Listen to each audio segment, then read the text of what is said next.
নমস্কার। Free job alert by Sukanta Bhattacharya, Sukanta sir, এই YouTube প্ল্যাটফর্মে সকলকে একবার স্বাগত জানাই। আশা করি সকলে খুব খুব ভালো আছো, কারণ শিক্ষক নিয়োগের দোরগোড়ায় তোমরা দাঁড়িয়ে। আগামীর শিক্ষক, তাদেরকে আমার পক্ষ থেকে প্রণাম। এবার বিগত যে ইন্টারভিউ সেশন ভিডিও আমি আপনাদের জন্য দিয়েছিলাম, ইন্টারভিউ কেমন ভাবে প্রস্তুতি নেবেন, তার সঙ্গে সঙ্গে আমি বিগত ক্লাস থেকে শুরু করেছি আমাদের ডিসকাশনের ডেমো ক্লাস। আপনার সামনে যে সমস্ত শ্রদ্ধেয় মানুষজন আপনার ইন্টারভিউ নিচ্ছেন, তারা ইন্টারভিউ সেশনের কিছুক্ষণ করার পর আপনার জন্য একটা ডেমো ক্লাস আপনাকে দিতে বলবে।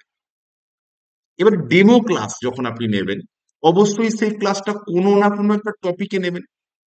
কোনো না কোনো টপিক, যে কোনো সাবজেক্টের হতে পারে। সেটা ল্যাঙ্গুয়েজ গ্রুপ হতে পারে, সেটা ম্যাথামেটিক্স হতে পারে, সেটা পরিবেশ হতে পারে, যে কোনো টপিকে নেবেন। তখন যেহেতু আপনি তো স্টুডেন্টদের সামনে ক্লাসটা নেবেন না, আপনাকে ক্লাসটা নিতে হবে কাদের সামনে? ওই বোর্ড ইন্টারভিউতে যারা বসে আছেন তাদের সামনে।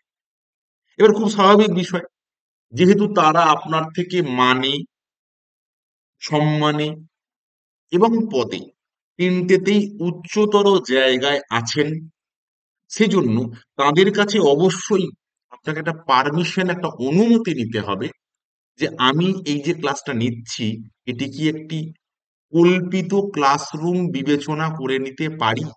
অবশ্যই সেখানে যারা রয়েছেন তারা এই পারমিশনটাই দেবেন যে হ্যাঁ, আপনি এটাকে একটা কল্পিত ক্লাসরুম ভেবে নিয়ে ক্লাসটা নিন। হয়তো তারা সেখানে আর একটা ওয়ার্ড বলে দিতে পারে, আমাদের দিক থেকে কিন্তু কোনো উত্তর পাবেন না, এটা বলে দিতে পারে। এবার আপনাকে ওই 2 জন বা 3 জন বা 4 জন যাই ইন্টারভিউ নিচ্ছেন, তাদের ওই ইন্টারভিউ এর ওই সময়টা কমপ্লিট হওয়ার পর যখন আপনি বোর্ডে উঠলেন, অর্থাৎ ডেমো ক্লাস দিচ্ছে, যদি বোর্ড থাকে তো ওয়েল অ্যান্ড গুড, তখন আপনাকে ওটা বলে যখন আপনি শুরু করবেন, বাদিকে বিষয়, তারিখ, আজকের পাঠ, শ্রেণী, এগুলো লিখে যখন শুরু করছেন, সেই ক্লাসরুমটায় হয়তো 30 জন, 35 জন, 40 জন স্টুডেন্ট নেই, কিন্তু আপনাকে ওই ক্লাসরুমটাকে সেই মুহূর্তে ইন্টারভিউ বোর্ড না ভেবে একটা কল্পিত ক্লাসরুম ভেবে নিতে হবে। অর্থাৎ ক্লাসরুম মানে কি? সেখানে টিচার থাকবেন, আপনি তখন সেখানে টিচার। সেখানে স্টুডেন্ট থাকবেন, যারা ইন্টারভিউ নিচ্ছেন তারা তখন আপনার স্টুডেন্ট।